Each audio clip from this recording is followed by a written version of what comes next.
Well, it's good to see you all. I'm really happy to have a chance to be here and to visit with you.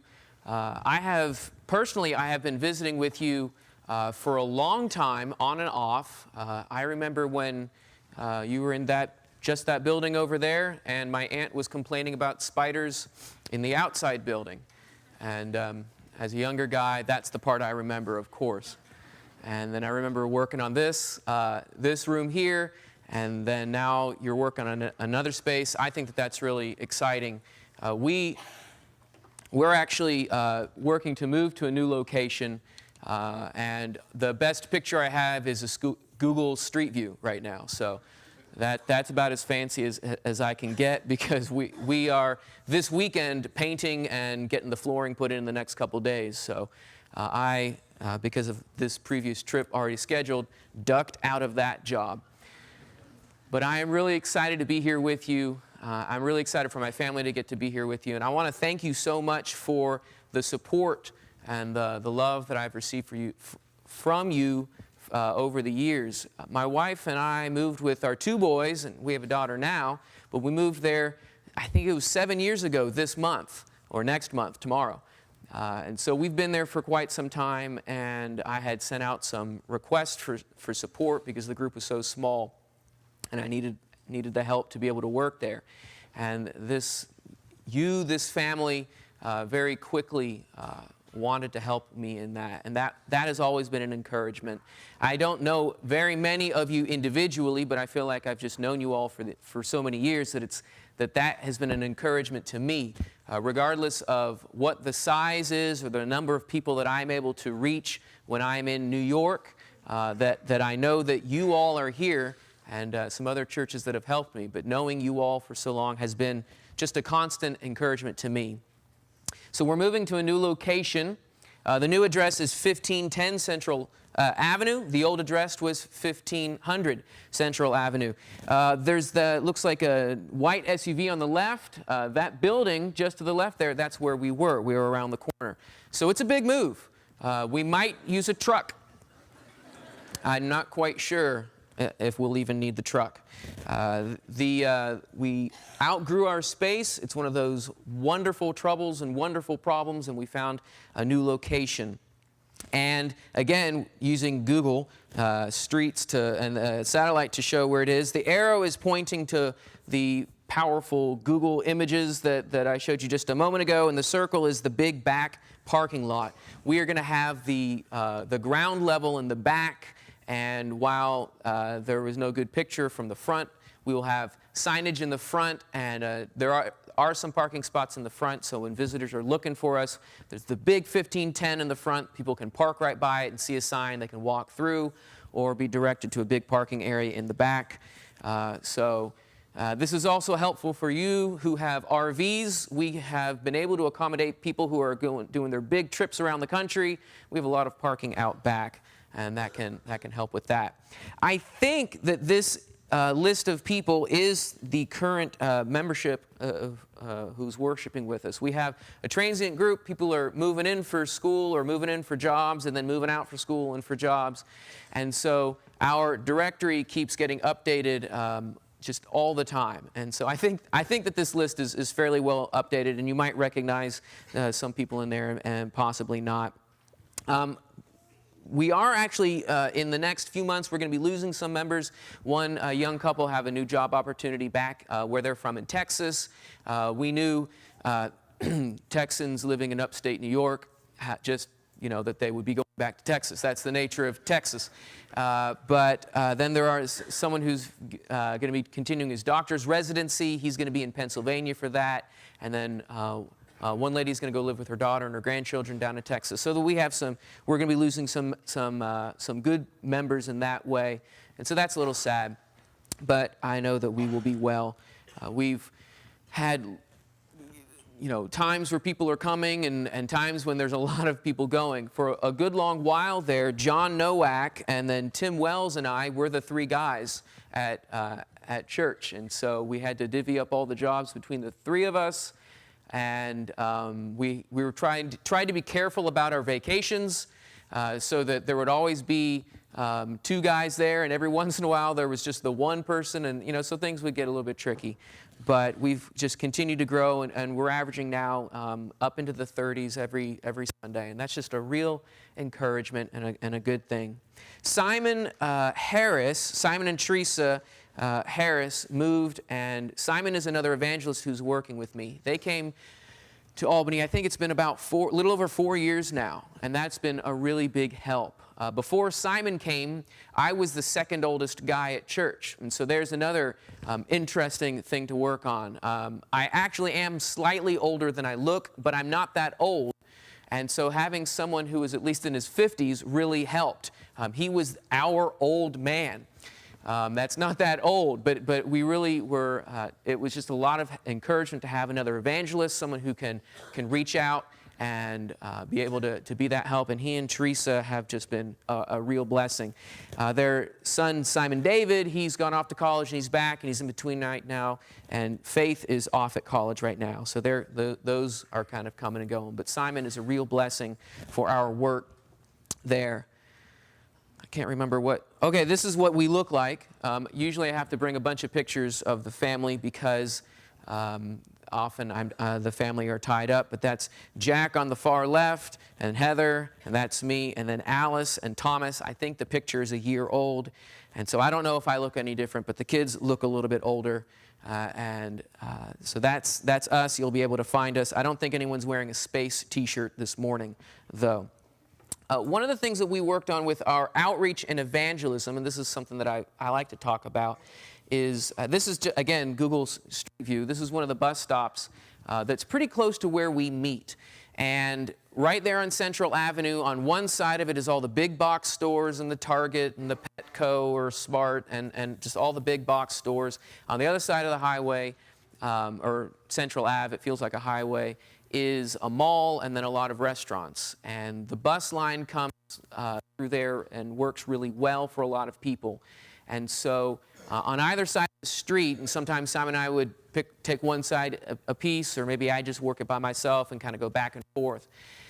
And I just try to start up conversations with people, and I'd have something to hand out. I have found that door knocking is not something I like to do, but something in the neighborhoods up where I live, it is absolutely not welcome. It is something that is just kind of an intrusion on people.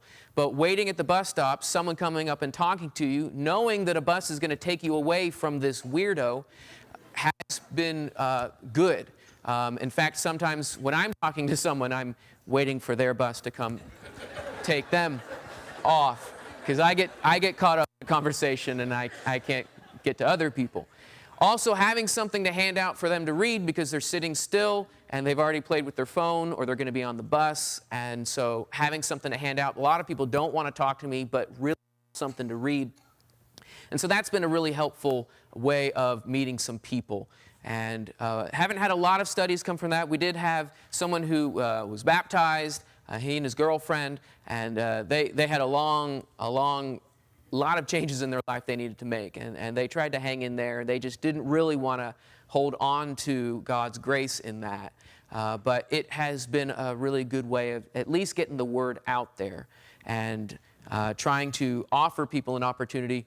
I try to copy a chunk of Bible text onto the handout so that they can read something better than my own writing and have something to think about. And at one point, we had a lot of money in savings, and we decided that we needed to just put it to use, and we started sending out mailers. The Postal Service calls it EDDM, Every Door Direct Mail, and this proved to be something really good and helpful. We would send out 3 cards. Honestly, we sent out 3 pieces of junk mail, the big glossy things that would come in. And the first one on the front would have something about our times and who we are. And I'd have, again, a little passage from the Bible on the back with just a couple thoughtful questions.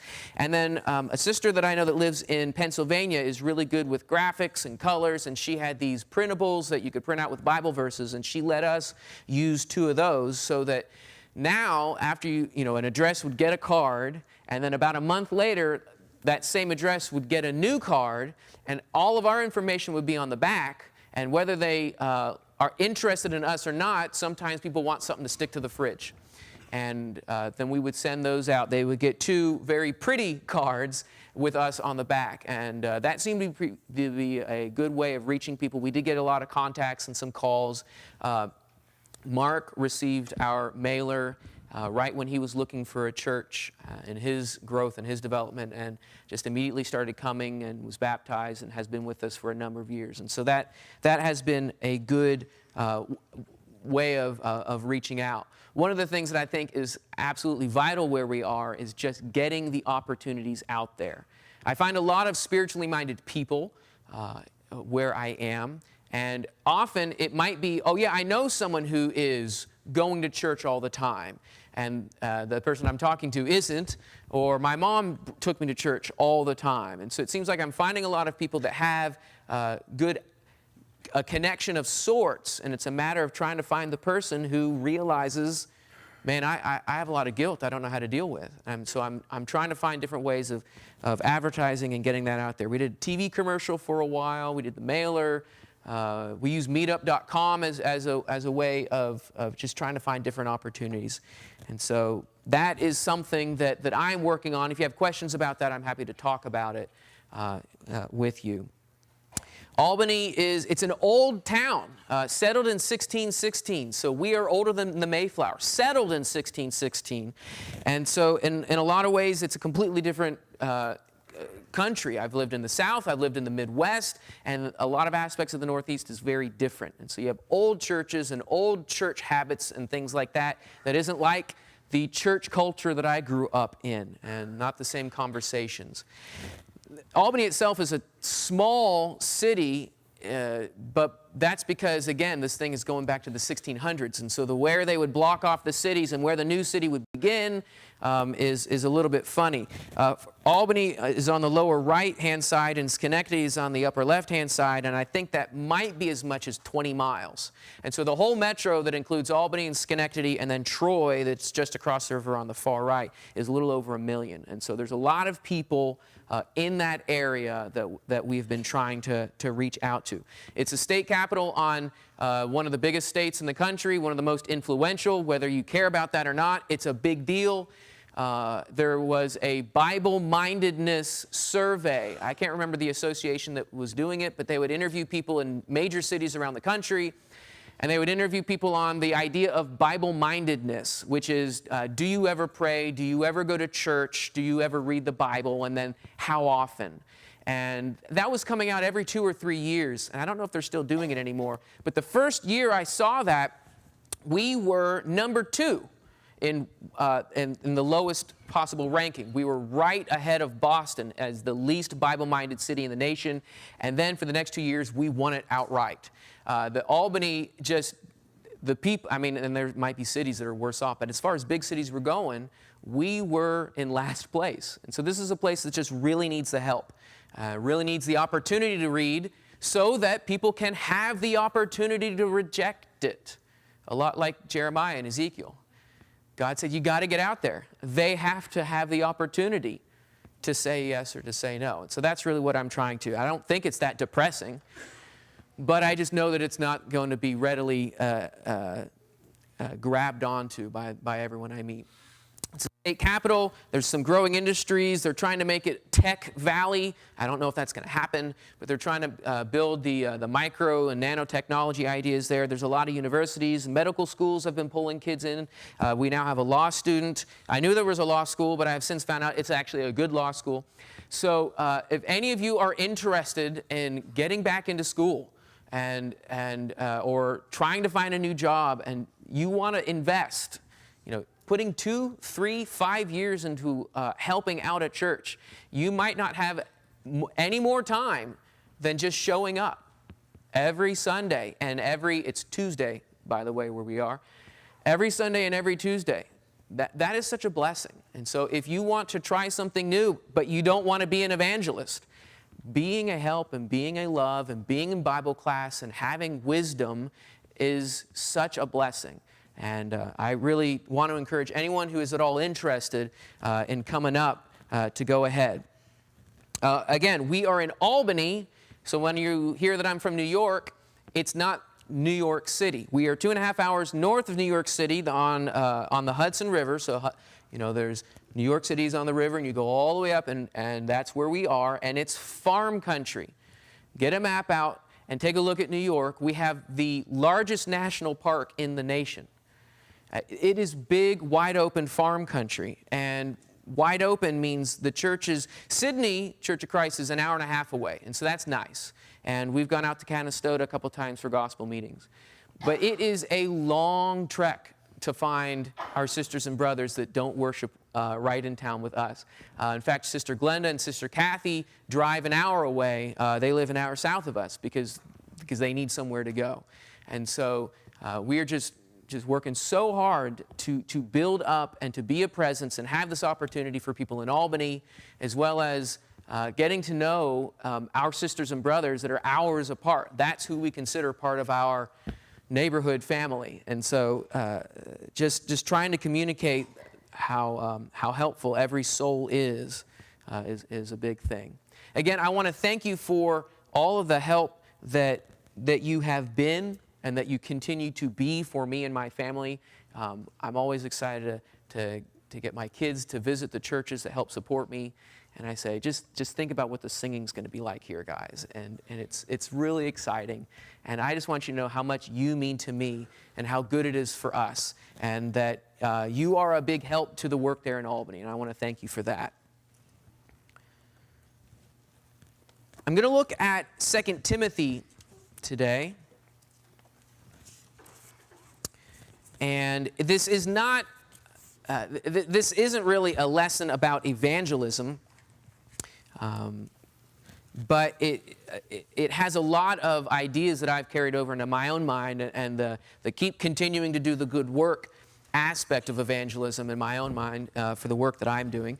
But to me, it actually seemed to fit a lot with the lesson in Nehemiah this morning, that there are these things that the people were working on and they needed to do it. And you're going to start the wall, but you also have to finish the wall. And you're going to start cleaning out the temple, and you got to keep cleaning out the temple. And just that continued need to get the job done. Continue to do the good work is a grandpa sermon.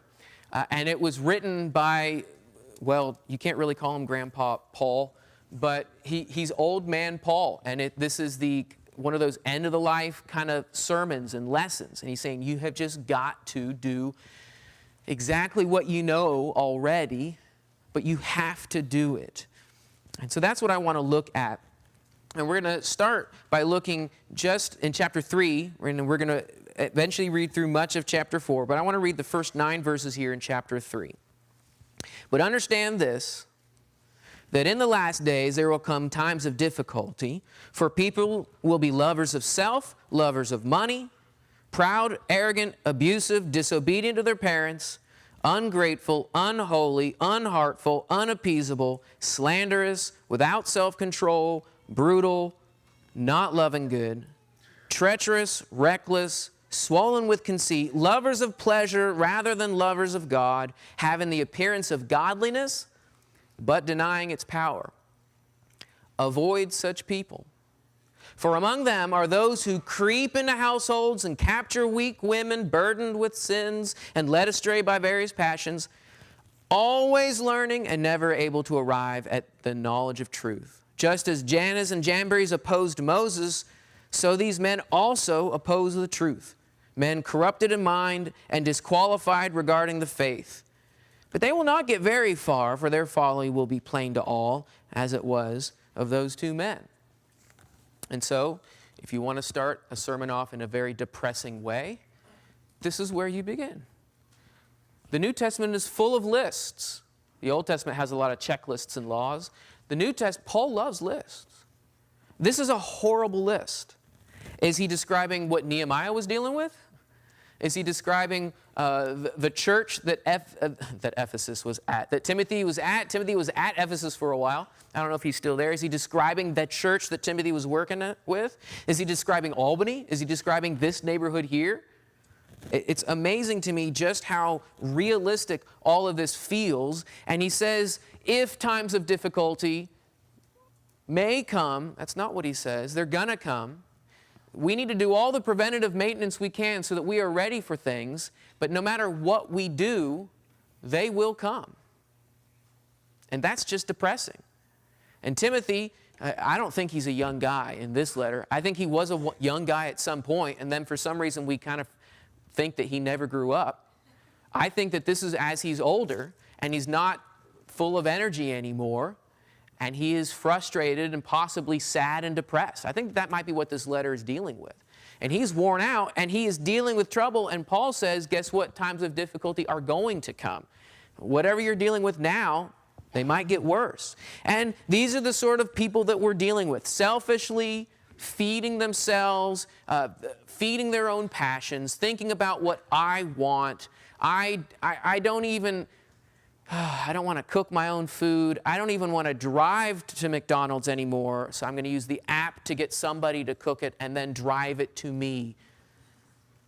And if you use that, that's okay. But just that feeding yourself attitude that's just insidious, and it gets into all the different aspects of the way we think and the way we might behave. And then you start avoiding your own duties and your own responsibilities and pulling other people down with you or neglecting to take care of somebody else. You just go through all these different words.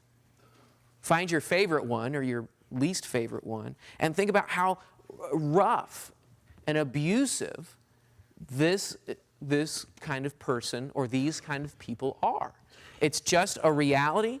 It comes, and I see it. I see it in people that I know, that I interact with, and it's really depressing. That line at the end of verse 4, lovers of pleasure rather than lovers of God, and then getting into 5, having the appearance of godliness but denying its power. I love that phrase, and I don't know exactly what he's talking about. It might say, I don't believe, I deny God's power. I don't believe that it's true, but I don't think that that's the case. To me, the context here doesn't sound like Paul is saying, out there in that ugly pile of dirty world, you're going to bump into these people, which is obviously going to be the case. I think he's talking about the context of his sisters and brothers, and that there will be those who have the appearance, but they're denying it.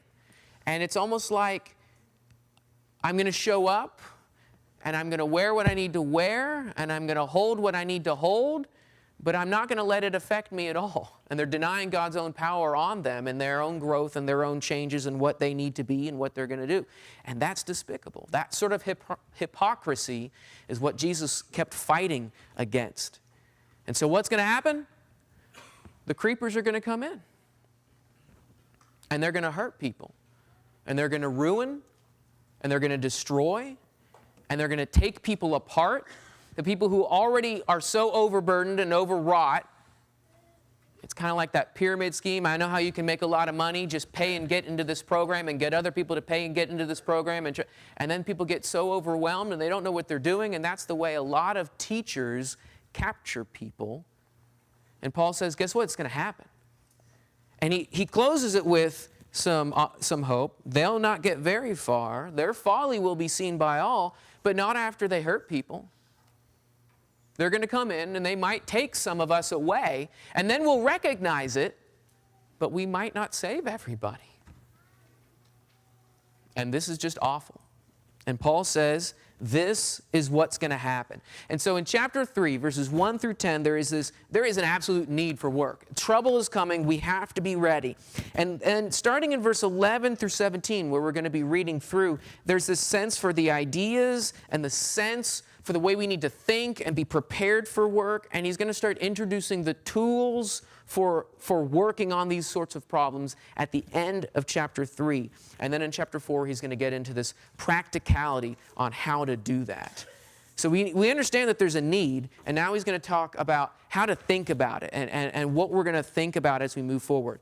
I stuck verse 14 as where I'm going to stop reading and then also start reading, because this is too long of a paragraph for me to talk about in one shot. So let's pretend that verse 14 is both the end of the thing that I'm talking about now. It's also going to be the beginning of what we're going to continue on. So picking up in verse 10. You, however, have followed my teaching, my conduct, my aim in life, my faith, my patience, my love, my steadfastness, my persecutions and sufferings that happened to me at Antioch and Iconium and at Lystra, which persecutions I endured, yet from them all the Lord rescued me. Indeed, all who desire to live a godly life in Christ Jesus will be persecuted, while evil people and impostors will go on from bad to worse, deceiving and being deceived. But as for you, continue in what you've learned and firmly believed. And then he continues on. So there's this opening that I think is really compelling. You, however, have followed, and verse 14, but as for you, continue. And so that's really, I think, what he's trying to get at for Timothy. This is what you need to think about. You followed my teaching. I tried to put these into categories. I tried to think about, again, here's another big list. How does this list order itself? I couldn't think of anything else in this section that connected to teaching. You have followed my teaching. You have listened to the words of God that came out of Paul's mouth. We have done the very same thing. If we have read the Bible, then we have heard God talking to us through Paul. So we know exactly what Timothy heard. We might not have heard everything, but we know everything that we needed to learn. We've listened like Timothy. We've heard that teaching from God. And we have we followed Paul's conduct, aim, and faith like Timothy? You put those together and you have this aim and this direction, this process and this thinking, his behavior. Faith here is part of that all-encompassing view. We could call this like the vision and the goals mindset, whatever phrase you want to put into that. But Paul had objectives and a lifestyle, and Timothy had followed that. You followed that, so that's to your credit. I know, verses 1 through 9, a mess is coming, but you have been doing this, and you've had patience and love and steadfastness. To me, this seems like a lot of service and giving out. Right? You've learned, you've followed this lifestyle, and then you've followed this giving and this sacrifice. Love here to me is the giving love, not the camaraderie. This is the sacrifice. This is the service. This is the I am hurting as I help, or I am willing to hurt as I help. And there's a lot of effort. Timothy, you've done this. This is good stuff. Be careful about patting yourself on the back. But remember that you can do this. You have done this. In fact, you've dealt with the persecutions. This is I've not followed after Paul's persecutions the way Timothy did. Paul listed 3 cities, 3 places where Timothy was somehow associated with that. Was he beat, or did he just watch a beating? I don't know which one would be worse. You'd still feel both of them afterwards. And how are you going to do the next week after experiencing that? But you have followed. And he reminded Timothy, but I was brought safely through those things. And Timothy might wonder in the back of his head, now that it's been 20, 30 years, I wouldn't call that safely. But he's saying, no, you have done these things. In fact, everyone's going to suffer. Why is it that when Paul says everyone's going to suffer, that it's not depressing? Isn't that odd? You're all going to have a horrible time is not a nice thing to say. But at this point of the message, it's building us up. This is what you followed. This is what you've done. So keep on with this. Hang in there. He says that in verse 4. But as for you, continue. You've done this. Now keep doing it. You have followed. You have done these things. Now keep doing these things. And so why write the letter? I think this is one of the most enjoyable questions to ask about books of the Bible. Be careful. Don't doubt God. But say, why did God put this in there? Why did God, through Paul, tell Timothy what Timothy knew? For that matter, why do we need to read it? Or if you've read this chapter once in your life, why would you ever need to read it again? Because that's what this message is about. It doesn't matter how well you know this. You need to be told it again. You need to have that encouragement. If you think that, I don't know if I did this very well, I could have done it better, and someone comes up and pats you on the back and said, you did a good job. Isn't that amazing how effective that is? That idea of, you can do this. Oh yeah, I can do this. We need that reminding. We need that encouragement. And I think that that's what Paul is doing there. Do it just like you did it last time. That's the thing that you tell the kid who's learning how to hit a baseball. Swing it just like you did last time. And the kid, if he's, literal, well, do you think I was going to swing the other way? No, we need to have that reminder.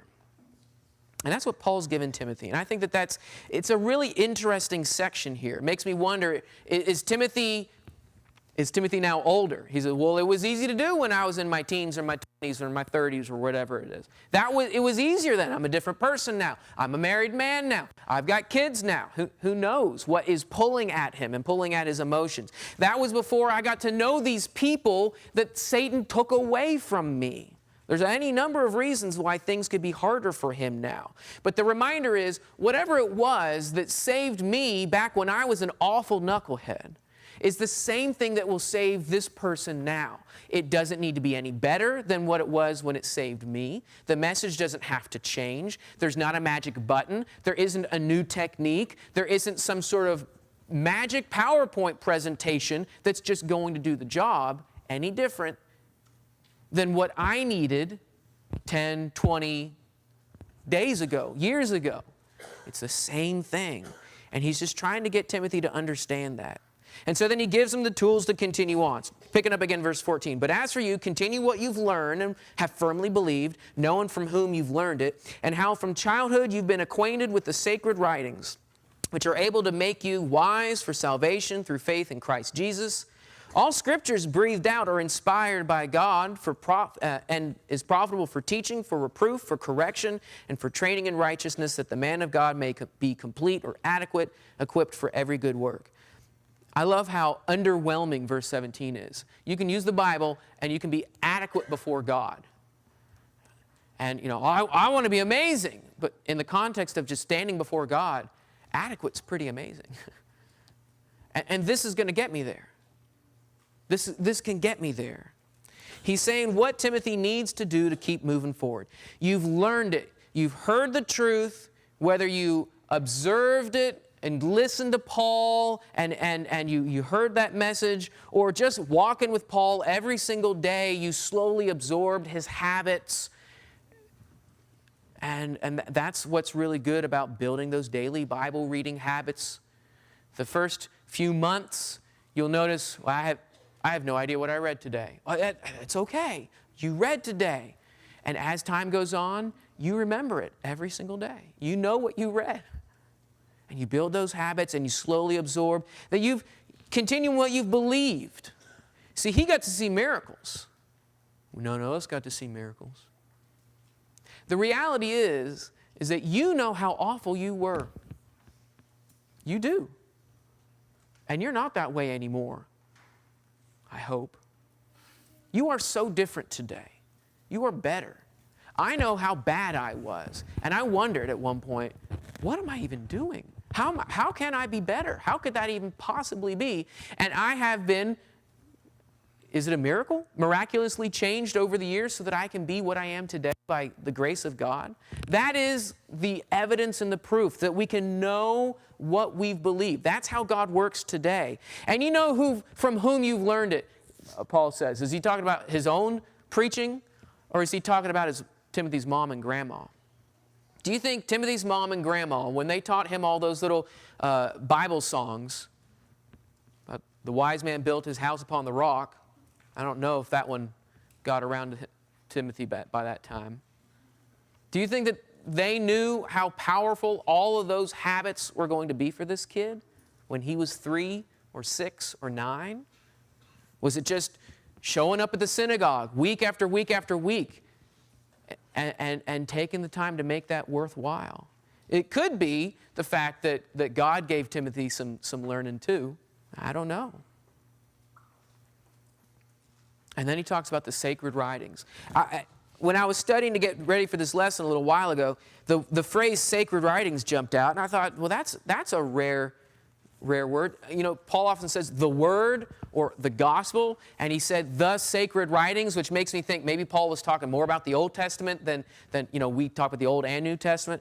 But that idea about sacred writings or holy words or whatever the your translation has there? Are we putting it in its proper place? 100 years ago, every home had a Bible, and it was up there, and it was pulled down every single time somebody was born or married, and they write a name in, and they'd stick it back up on the shelf. Nobody read the Bible. I don't want to say nobody. But many people had it just as the family record, and it wasn't to be read. And it was sacred, and it was big, and it was beautiful, but it wasn't something that was consumed and used. Do you have a special place in your house for your Bible? And by special, I mean it might be full of other things and dirty because it's where you put your keys because you're always grabbing stuff there. Or, and a friend of mine confessed this one to me, and I think that this is a perfect example. Does it have a special place in your car, and that's where it sits all week until it's Sunday morning? Which means you're not using the thing. And it's part of your uniform when you show up here so that nobody asks you questions. That's not treating it as the sacred writings. He said, you know what you have, use that. Don't just make it part of your appearance of godliness. Use it as what is going to make you right and make you full. And then he continues with some good practical ways to just move forward. Oh, let me get my papers lined up here. Let's pick up in chapter 4 now. I charge you in the presence of God and of Christ Jesus, who is to judge the living and the dead by his appearing in his kingdom. Preach the word. Be ready in season and out of season. Reprove, rebuke, exhort with complete patience and teaching. For the time is coming when people will not endure sound teaching, but having itching ears, they will accumulate for themselves teachers to suit their own passions, and will turn away from listening to the truth and wander off into myths. There's a lot of weight behind that charge. Look at how heavy verse 1 is. Now, traditionally, we don't use the phrase, I swear to God, the way everyone out there uses it. Because we try to treat that phrase with respect. So much so that we're afraid to use that. And I think rightly so. Look at what he says in verse 4 and just understand how big of an oath, how big of a charge he has charged up verse 1. And so when he then says, preach the word, that's a very heavy thing. Preach and be ready. Speak the right words. We talked about it in the Bible class. If there is some knucklehead letting some foreigner build a room in God's temple, don't hem and haw about it. Speak the right words about it. Speak clearly. You don't have to speak with anger, but you do have to speak the right words. And you don't wing it. Be ready. How do you get yourself ready? You read the words. You fill yourself up so that you are ready and you can speak, that you can honestly reveal God's truth with sincerity and not make a mess of things. Reprove, rebuke, exhort. And that's it. We do not have a lot of guns in our arsenal. We can go to people and we can reprove and we can rebuke and we can exhort. All those words have both negative and positive connotations to them.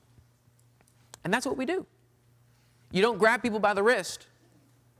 You can kind of do that with a 2-year-old, but don't rely on that because that 2-year-old is going to be 22 and you can't grab them by the wrist. You can't do that with your parents. You can't do that with coworkers. What we can do is say God's words and let that change people. Jesus never grabbed somebody by the wrist and forced them to change. Jesus said words and called people with words.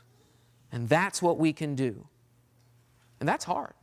It's hard for me to leave it at that because, I want to use the Bible a little bit more like a club than the sword that it was intended to be.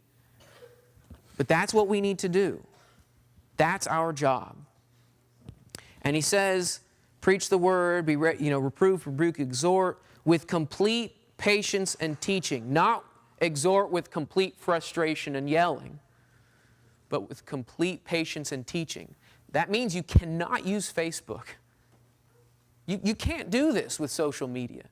You can't convert anyone that way. If they are in a foreign country and you are chatting online, maybe so. But don't think that responding to a comment will ever do anything.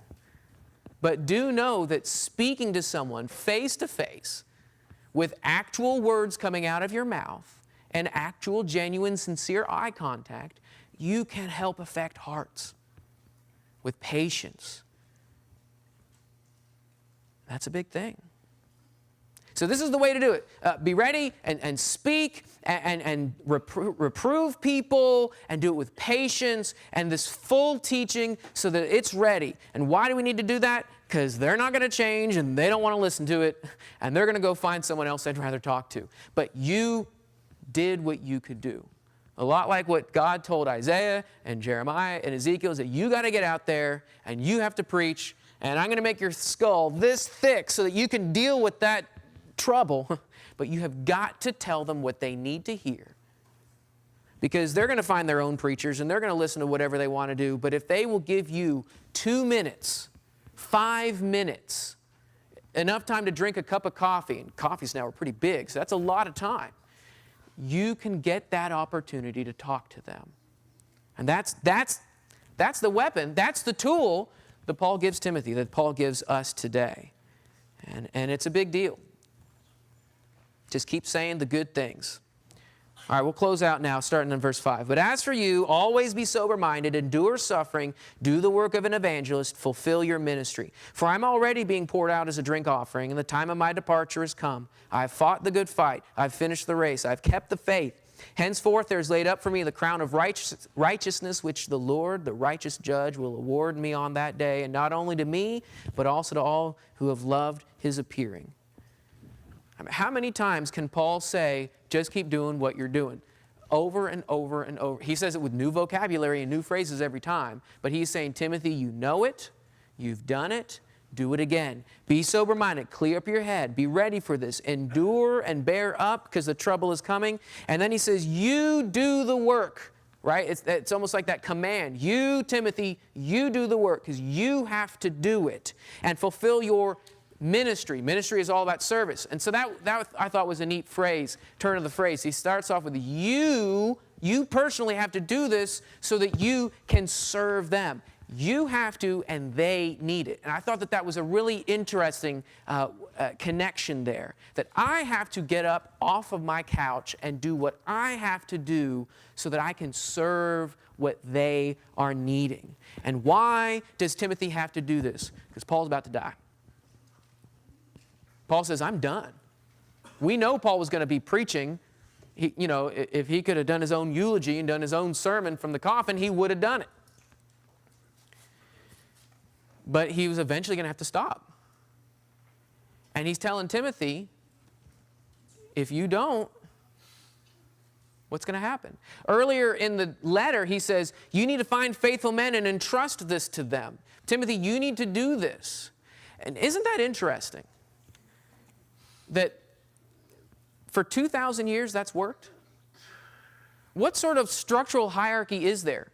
Christ is our head, and now we're done. That's it. And so for 2,000 years, the message has continued because some people kept on trying, found someone to tell, told them, they kept on trying, found someone to tell, told them, and they kept on trying. That shouldn't work. Except by the grace of God, it has. I think that that's amazing. So sometimes we look at the system and we say, well, things are different now.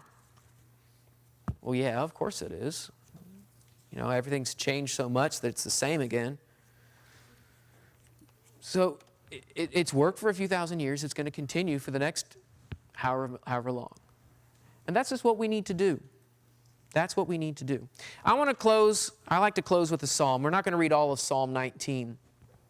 But I want to close by looking at Psalm 19 and not the part that you know. I like to, since everybody knows the part that we sing, I like to talk about the other part. Psalm 19 opens up with that creation is glorifying God in verse 1. The heavens declare the glory of God, and the sky above proclaims His handiwork. Day to day pours out speech, and night to night reveals knowledge. There is no speech, nor are there words whose voice is not heard. That's kind of an interesting thing. Day to day there's full of speech, and the next line there is no speech. And it's that idea, I think that the clouds are talking to me about God. And someone comes up and says, the clouds aren't talking to you. It's like, of course they're not talking to me, but they are talking to me. It's poetry, right? That idea that it is communicating these things. And what he then gets into is at the end of verse 4, in them he has set a tent for the sun, which comes out like a bridegroom leaving his chamber, and like a strong man runs his course with joy. Its rising is from the end of the heavens, and its circuit to the end of them, and there is nothing hidden from its heat. Talk about obeying God's word. How long has the sun obeyed God's word? How effective and powerful is God's word if it can keep the sun working that way?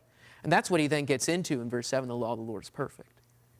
And so if God told the sun, all right, you spin around this way, and then everything's going to spin around you, and make sure that you get stuff right on earth, and he never had to say anything else again. That's how powerful and effective his word is. That's how powerful and effective this 2,000-year-old document is for us today. And if we will just absorb it, then we can continue to operate day in and day out. Look at verse 12. Who can discern his errors? Declare me innocent from hidden faults. Keep back your servant also from presumptuous sins. Let them not have dominion over me. Then I shall be blameless and innocent of great transgression. Verses 12 and 13 is just sad, right? How can I deal with this? My life's a mess. I can't fix my own guilt, but God can. And that's what I want you to think about as we close. You need to keep working and trying. But if you have guilt, you can't work your way out of that. You can't pay back those debts to the people that you stole from or that you said those words to. They're going to remember that even if they try to forget. It's going to be hard. And there's some debts that even if people want to forgive you, you might still feel guilty for. Because that's the way we're made. And the only way we can get out of that is with God's help. If there's anyone here who needs that, I know that this is a group who loves and who warmly holds and wraps their arms around someone who is struggling with sin and wants to get all the way out of that. If there's someone here who needs help with that, I encourage you to come forward as we stand and sing.